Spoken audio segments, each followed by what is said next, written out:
You are watching the New American Media. NewAmericanMedia.com.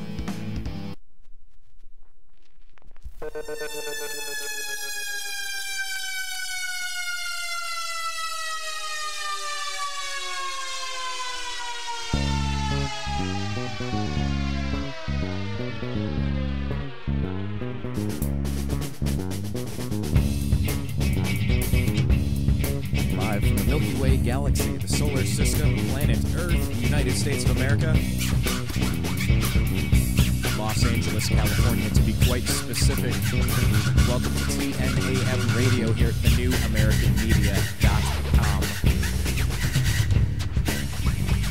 This is a special episode of Agree to Disagree on this Monday, October the 10th, 2012. We're going to be joined by special guest, Libertarian Presidential Candidate Gary Johnson.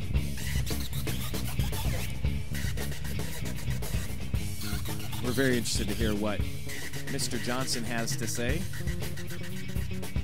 regarding this election. Everybody right now is talking about these debates. Oh, President Obama, Governor Mitt Romney, what are they going to do? Oh, who's the better debater? Who's going to win? Oh, that's all fine and good if you accept the notion. If you accept the notion that there are only two choices for president, then fine, watch that show. You can watch that show, that's fine. What we're doing over here at the NewAmericanMedia.com is we are going after the other opinions, the other ideas. Because you can vote Libertarian in this election. I believe it's 47 of the 50 states are going to have the Libertarian platform available. And I think the other 3 states, they're working on getting that included, so all 50 states could have the option to vote Libertarian. And I think there's even a move underway to get Gary Johnson included in the debates. And they say, oh, well, you know, you got to vote lesser of two evils. You got to, you know, you can't vote third party. That'll just let insert name of worse candidate here. Oh, that'll just let that person win. You know, you heard it when Ross Perot ran. You know, but it really reminds me of the Simpsons episode where Kang and Kodos come down. It was a Treehouse of Horror on The Simpsons. I think it was when Bob Dole and Bill Clinton were running. Turns out they're space aliens. And someone says, you're both space aliens. Well, I think I'll vote for a third party. And one of the aliens looks at the character and says, go ahead, throw your vote away.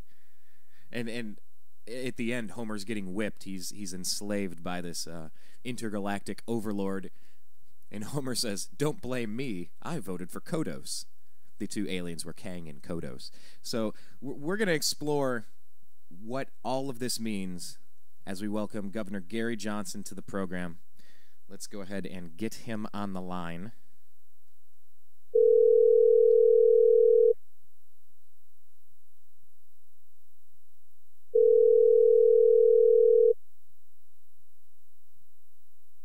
Gary. Hello, Gary. This is Brian Engelman with the NewAmericanMedia.com. You are live on the air, sir. How are you doing today? I'm doing great. Thank you. Well, thanks for joining us. I believe you're reaching out to us, communicating with us today from New Mexico. Is that correct? That's right. Santa Fe. Excellent.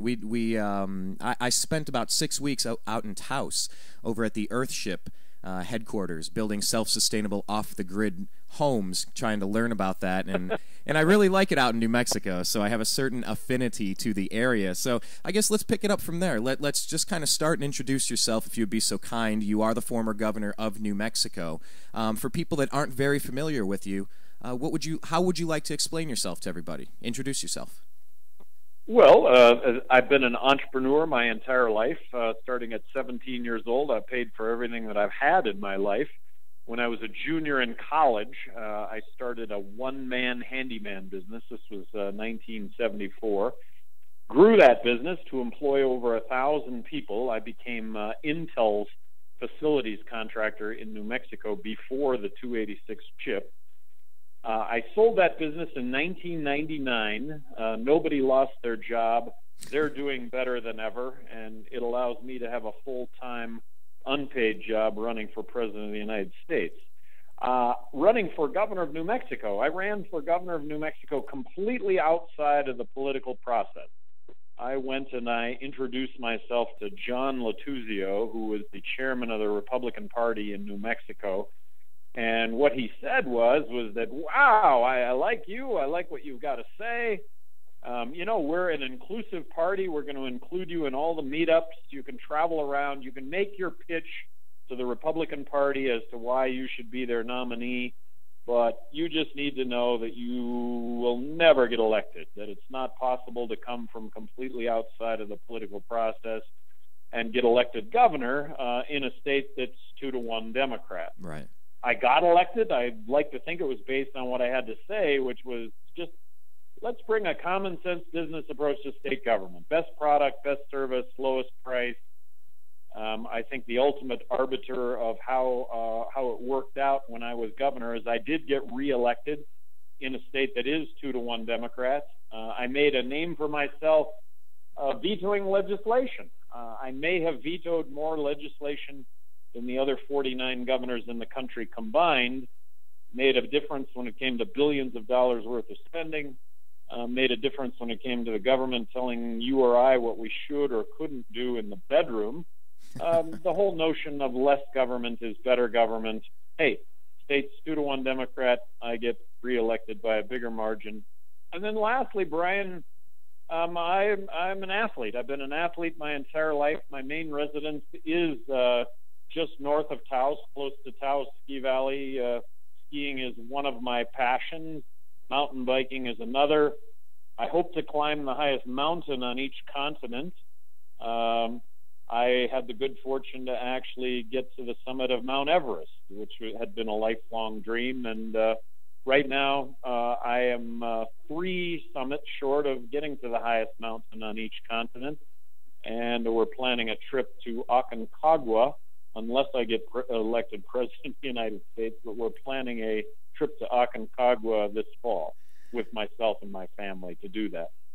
Now, that's you brought up a few points. You talked about legislation of what you can do in the bedroom. One of my favorite quotes is, you got to keep Republicans away from telling people what they can do in the bedroom, and you got to keep Democrats away from the boardroom. They're areas that they just don't belong, trying to get involved and trying to tinker with people's lives. But you brought up earlier how you ran and got involved in politics, not really affiliated, as a kind of an outsider, a dark horse, an underdog, if you will. And George Washington, our first president, he was not party affiliated. And there were a lot of people that warned, our founding fathers warned of the dangers of party affiliation. Have you found those warnings to be filled with wisdom over the past few years? Well, I have, and I'll point out something that I don't think is so obvious, and that is every face on Mount Rushmore was a third-party candidate. So, is it so much? I think there is a real danger in third parties. I think the majority of Americans are fiscally responsible and socially accepting. Do Democrats do very well when it comes to dollars and cents? Not really. Do Republicans do very well when it comes to civil liberties? The notion of telling you or I what we should or shouldn't do in the bedroom? Absolutely not.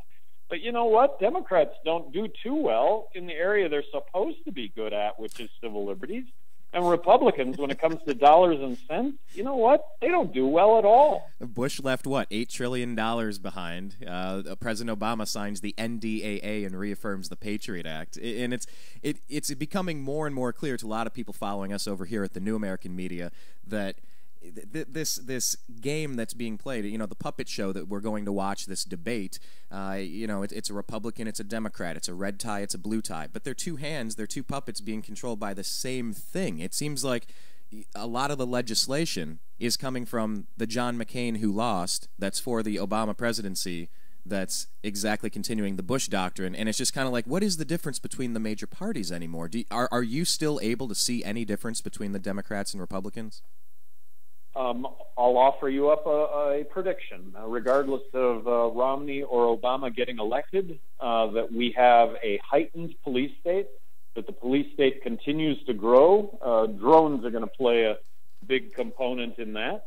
I'm going to offer up a prediction that we are going to find ourselves continuing to militarily intervene in other countries' affairs, resulting in hundreds of millions of enemies to this country that, but for those interventions, might not otherwise exist.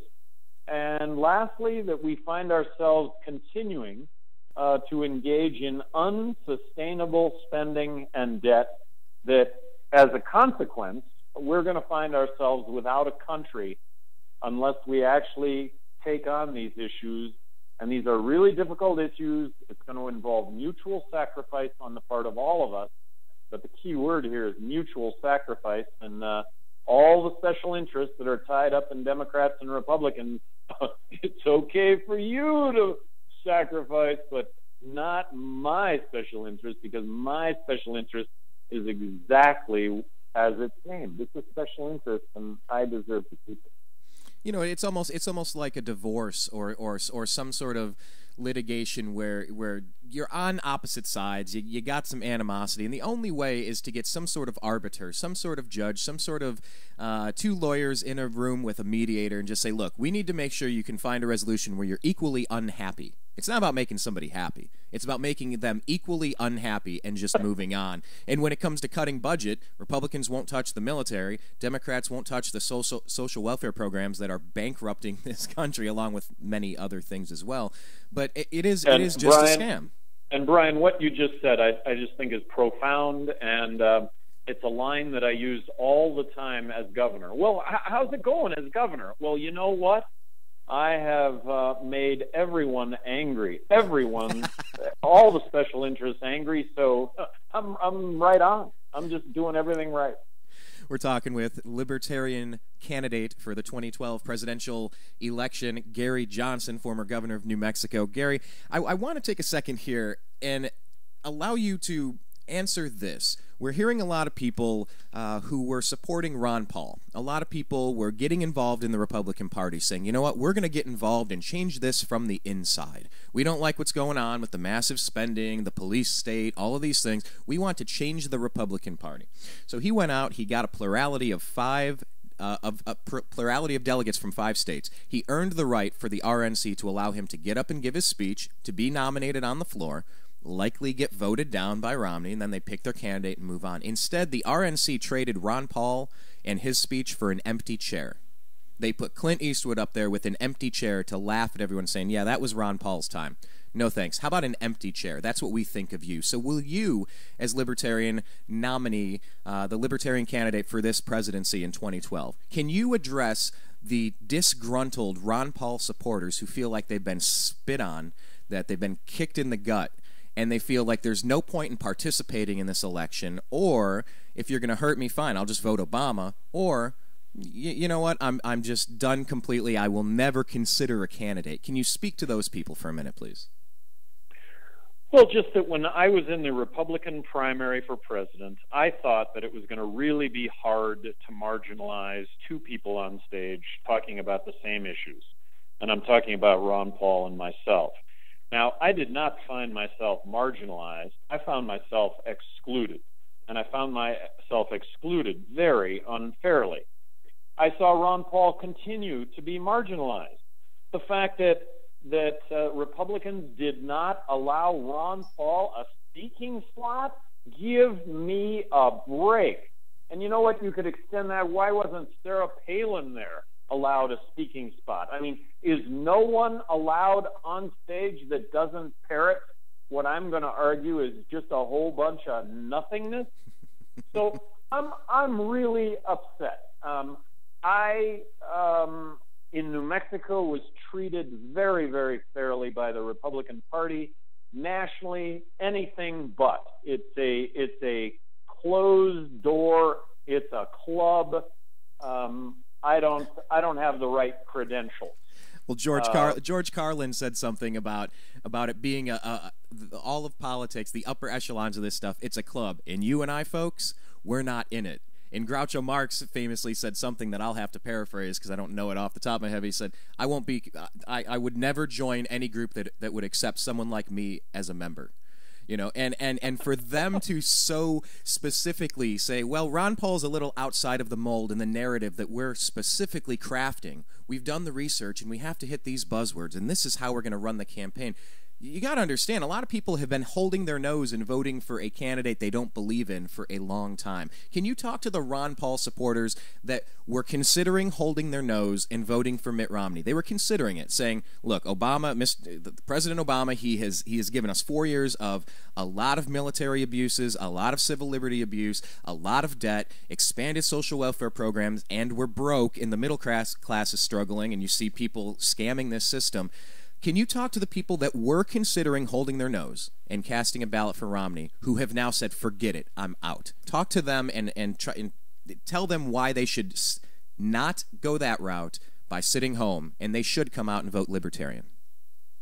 Well, a wasted vote is voting for somebody that you don't believe in. The way we change things in this country is voting for somebody that you do believe in.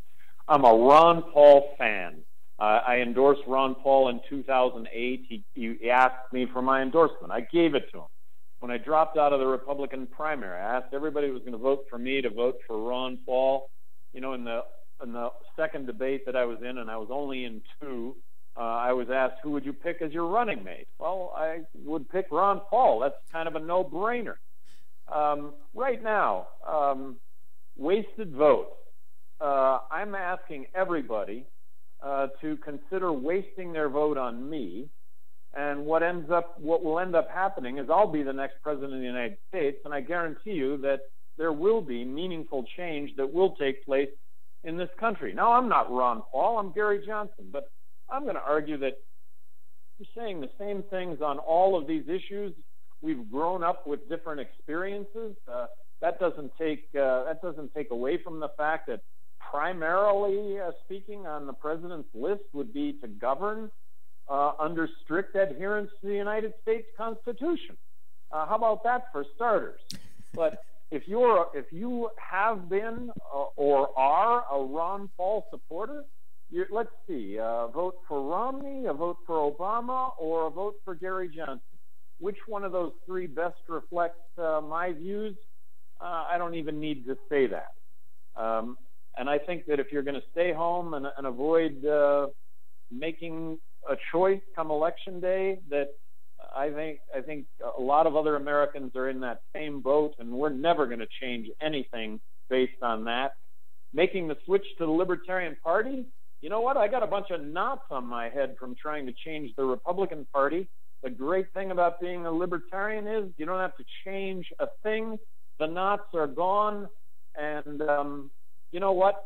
If they can't see this, if the club can't see this, and I'm talking about a Republican National Committee, if the club can't see this, then they deserve everything they get.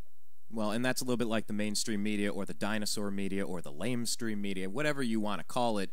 It's really just a propaganda wing. What, you know, Fox can be for the RNC and all of the rest can be for the DNC, and people are just tuning out to it. Like you said, you know, you got knots on your head, you're trying to change somebody. That, you know, all the best relationship advice in my life has been find someone you get along with. You're not going to love somebody by trying to change them. You have to accept them for what they are. And if what we have to accept is a Republican-Democrat paradigm of this is really one party who gets us arguing over fringe issues, gay marriage, abortion, where else can we split the populace and get us arguing, looking at shiny dangling keys while we're distracted enough so they can continue looting the piggy bank.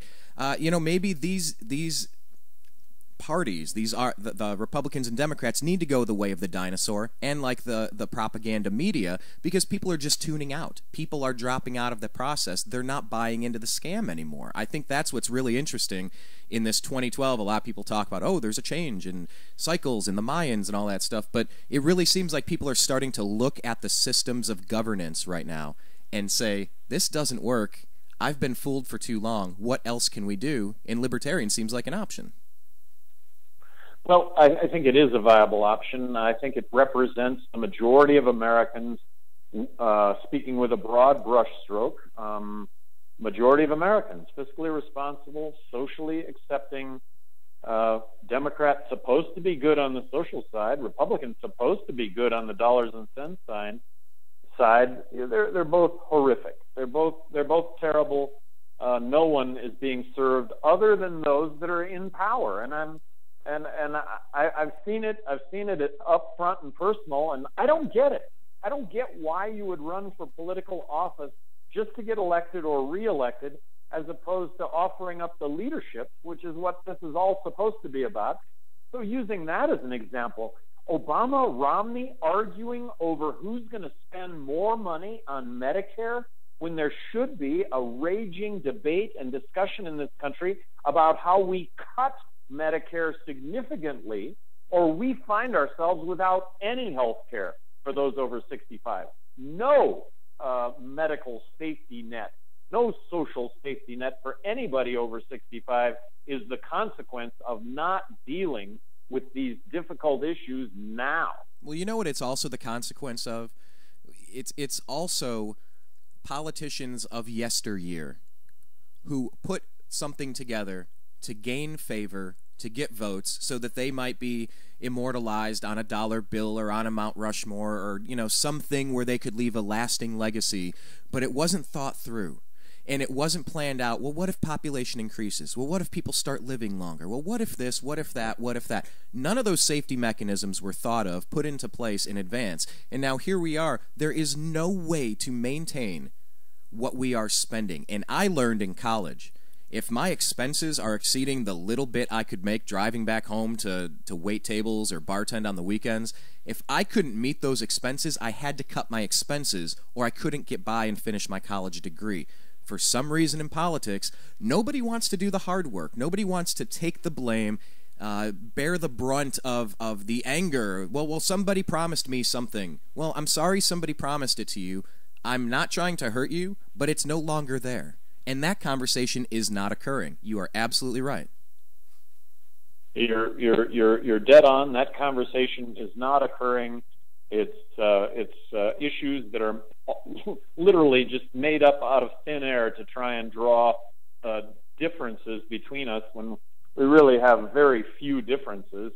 The issues that loom before us are monetary. The issues that loom before us are jobs. I think that, I'm the only candidate that's advocating eliminating income tax, corporate tax, abolishing the IRS, and replacing all of that with one federal consumption tax. I think by doing that, I think we issue pink slips to half of Washington lobbyists, because they're there to garner loopholes that both parties have their hands out to sell. I think in this country, for the most part, we don't know the difference between crony capitalism and free market. It's fascism. The criticism of free market is always government interference, and nobody really recognizes it as such. And at the top of the list of those not being able to recognize the difference between crony capitalism and free markets are politicians. Republicans who don't know the difference between corporate welfare and free market. Unbelievable. Well, the blend of corporations and private interests into government to craft the legislation, my understanding is that's called fascism. That's not a free market, and you can't blame capitalism when we haven't had capitalism for 100 years. You can't blame a system that doesn't exist for being the problem that we're trying to bring back to some sort of common sense and rational thought. We're talking live with Gary Johnson, who is running for 2012 United States President under the Libertarian Party ticket. Gary, I want to get back to this because I said about the Ron Paul supporters who were considering holding their nose and voting Romney. They saw that he just got completely marginalized, spat upon, and punched in the gut at the RNC when they wouldn't even allow him the chance to speak, changing the rules in the middle of their convention. Okay, so we already addressed the people that were considering staying home and why they should go libertarian. I talked with Ben Swan. He's down in Cincinnati. He does a show called Reality Check.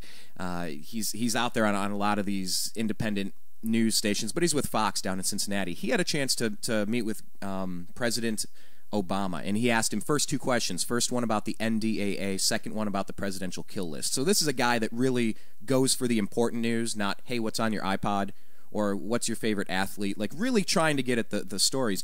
But he said something very interesting to me. He was on our program about 3 weeks ago, and he said, in his coverage of the RNC and the Ron Paul supporters, he found a pretty surprising amount of people who said, you know what, after the way we were treated by Mitt Romney and the Republicans, we're going to vote Obama.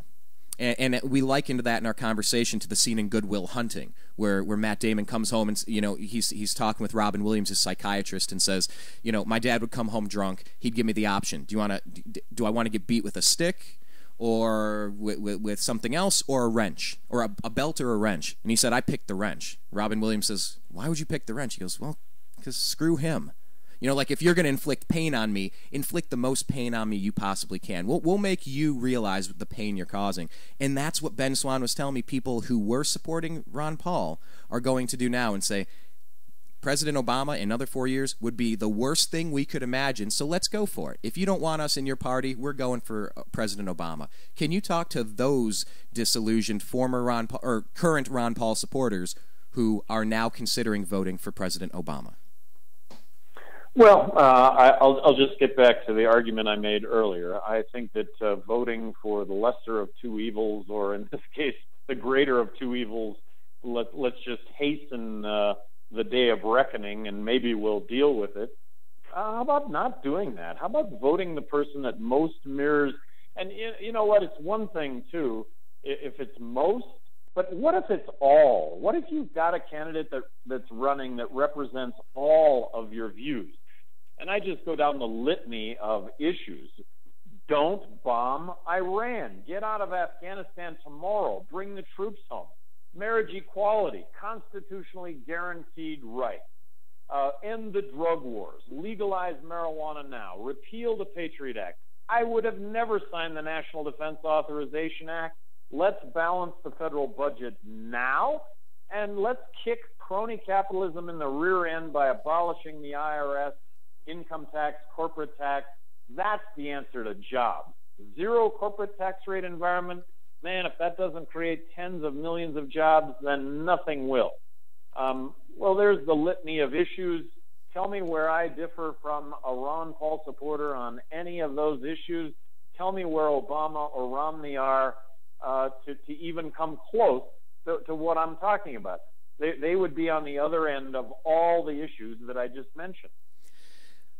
We have a couple of questions, and I'm thinking what we should do here is maybe a rapid-fire format. So we're getting a lot of feedback, we're getting a lot of conversation right now, and people want to ask you a few questions. So I'm thinking we can run through the list real quick, try to give us some pretty concise 1, 2, maybe 3-sentence answers, and we'll try to get to as many of these as we possibly can in the next few minutes. Does that sound okay? All right, here we go. People are wondering if you're related to any of the former presidents, like 17th President Andrew Johnson, 36th President Lyndon B. Johnson, or the 8th Vice President Martin Van Buren's VP, Richard, what is that, Mentor Johnson? Nope. Nope. Nope. No history of politics in my family, none. Okay, because we announced this interview and we had a couple of people say, "Oh, he's just part of it too. He's in the bloodline. He's been former Okay, see, I didn't know. I just figured I'd ask. Next question. This is from someone by the handle of I Am Rising. The question is, what were some of the critical plays toward winning the New Mexico governorship as a dark horse candidate or underdog? What were some of the key things that got you over that hurdle of being an outsider? How did you get it done? What was pinpoint 1 or 2 things for us that really worked? Key ingredients: just being included, just given a chance to make my case. And like I say, state is 2-to-1 Democrat. I made my case to the Republicans. I got the nomination. I made my case to the general population. I got elected and reelected by some pretty big margins. This question, this is a battery of questions. I'll hit a couple of bullet points. This is from Mark Clare. He runs a website called Lions of Liberty. He's a friend of our show. He asks, do you believe in the non-aggression principle? I do. Does government have the right to tax its citizens for merely living within its borders? No. Do you believe... why? A follow-up question with a sentence or two. Why on that one? Well, just that here it is that, well, first of all, constitutionally, what in the Constitution, I realize we have the 16th Amendment, and we're not going to go from where we're at currently to no taxes. I think the blueprint to go to no taxes really is the fair tax, that if we can eliminate income tax, corporate tax, abolish the IRS, that the pressure will be on to reduce the only federal tax that we have. And in this case, I am advocating a one federal consumption tax. In this case, I am embracing the fair tax. And that is a very interesting concept that perhaps we could explore in further depth at a later time. Next part of that, do you believe that you have a chance to win, or is there another purpose for your campaign? Well, winning, I've won right now. I am talking about issues that others aren't.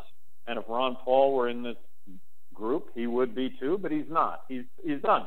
I'm going to be on the ballot in 47 out of 50 states, and Brian, hopefully 50 out of 50, were litigated in the 3 states where I'm not on the ballot. And we actually think that we're going to prevail there. So this is important.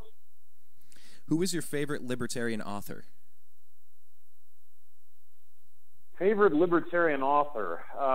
I guess I just go with Ayn Rand, and she did not influence my life. She just put into words the life that I've been living. Influences in my life when it comes to libertarians. You know what? I'm a libertarian. I'm a libertarian, and libertarians at their core just don't want to be told anything. And I'm in that core. I want to live my life the way I see fit to live my life.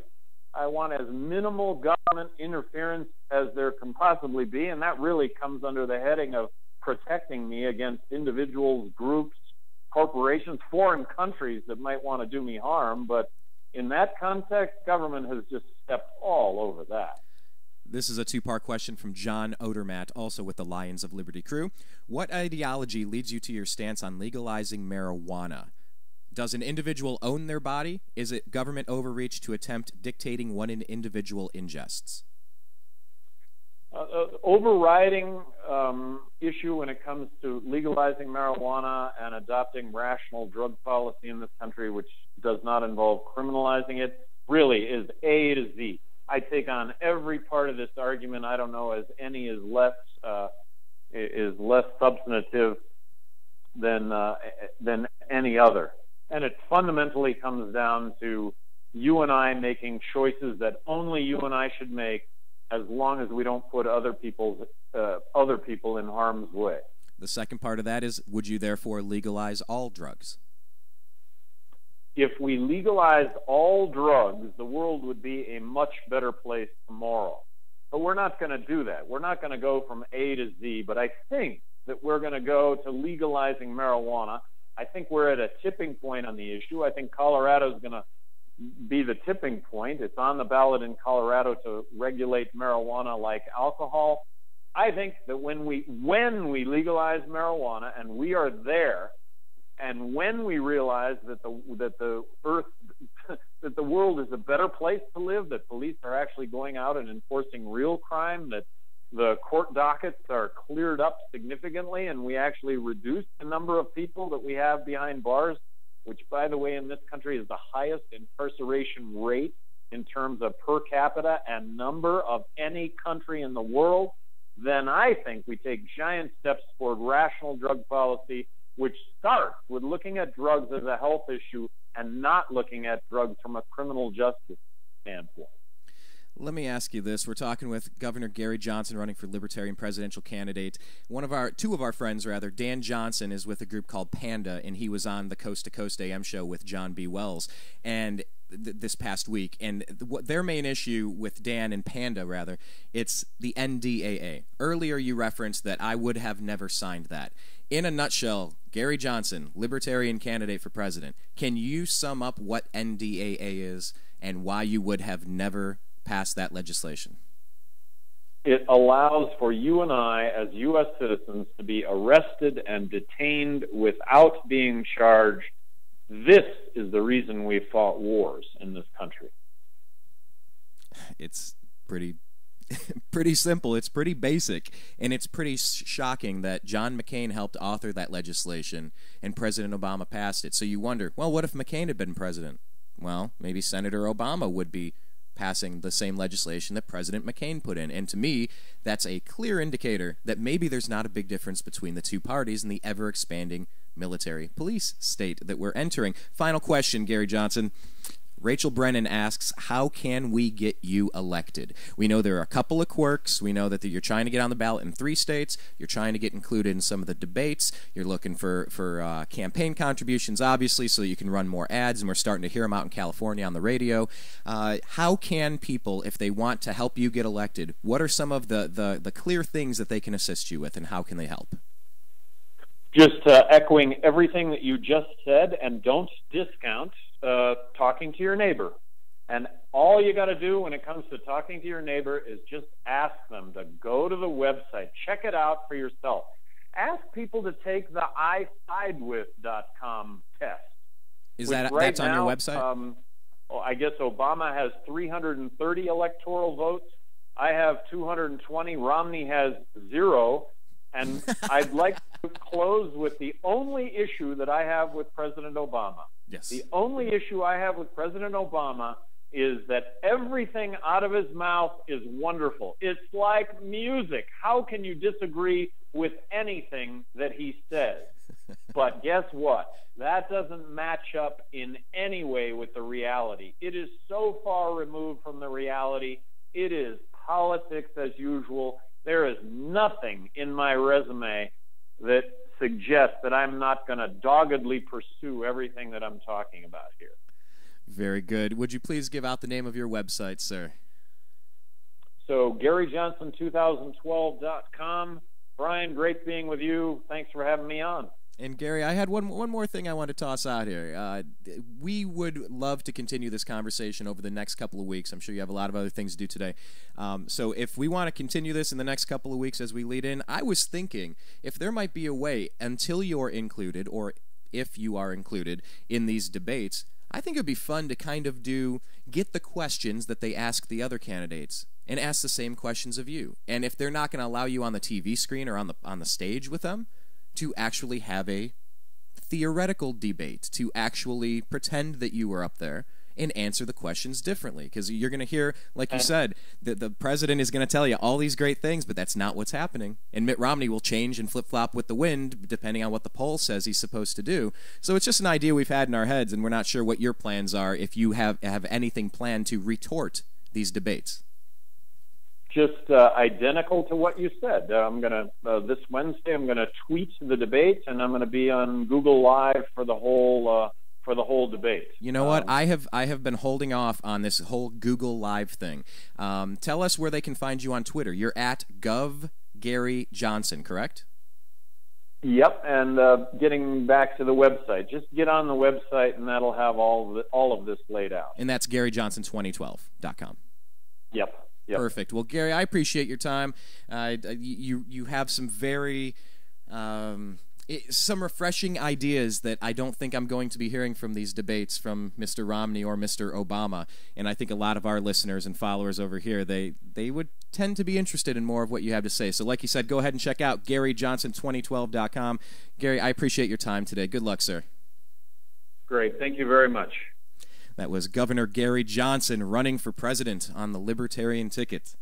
Very interesting indeed. I got a hunch that we are going to continue dissecting this interview and breaking it up into pieces for a little while. Pretty good stuff. Pretty good stuff coming out of that. You know, some very specific libertarian principles and ideas.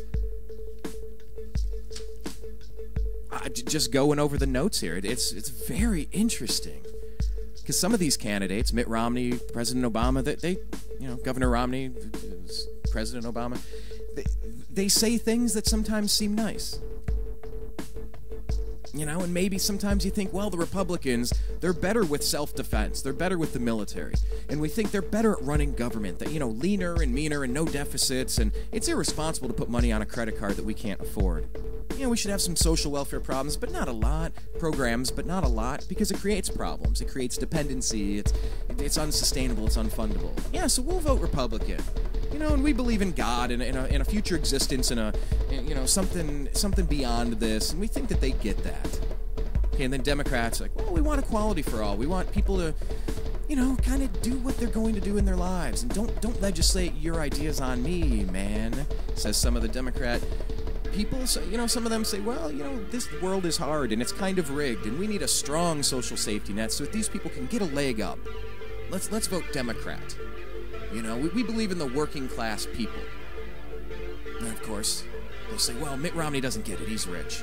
And the Republicans will say, I don't trust Obama, I don't trust his background and his mentors.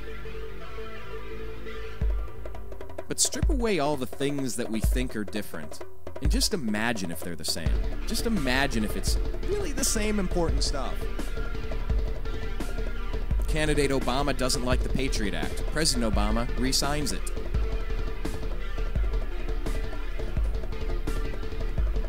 John McCain running for president. Not president. He helps write something called the NDAA. President Obama signs it. What's the difference, guys? Seriously, what is the difference between these two parties and these two candidates? I don't know. Are you thinking about sitting home? Are you thinking about not voting at all? Are you going to hold your nose and vote for someone you don't believe in? I'm not saying you believe in Gary Johnson. I'm not saying you totally align with all this stuff. But maybe you could hold your nose and vote Gary Johnson if you can't bring yourself to support a Republican or Democrat anymore. Well, that just guarantees an election for insert favorite candidate's name here. Yeah, maybe not. Maybe not. Oh, not sure what you're doing, but it would be a wasted vote to vote for something you don't believe in. It would be a wasted vote to not vote.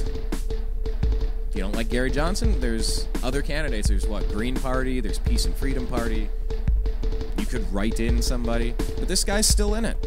He's another guy that's running. Very interested to check out his tweets on the election. That's gonna be very interesting. Our friends, Mark Claire with Lions of Liberty, he was retweeting during the Republican debates. Pretty hilarious stuff. It's great, the real-time responses. So connect over there. Go to GaryJohnson2012.com. And be sure to join me. I am on Eccentric Perspective over at FreedomizerRadio.com. Monday, Wednesday, Thursday, noon to 1:30. Most of the Mondays I'm there, some of the other days. Be sure to follow us on Twitter. We're at American_media_. Subscribe to our page, youtube.com/thenewamericanmedia. Check out thenewamericanmedia.com and like us on Facebook. My name's Brian Engelman. This is thenewamericanmedia.com. Stay safe, everyone.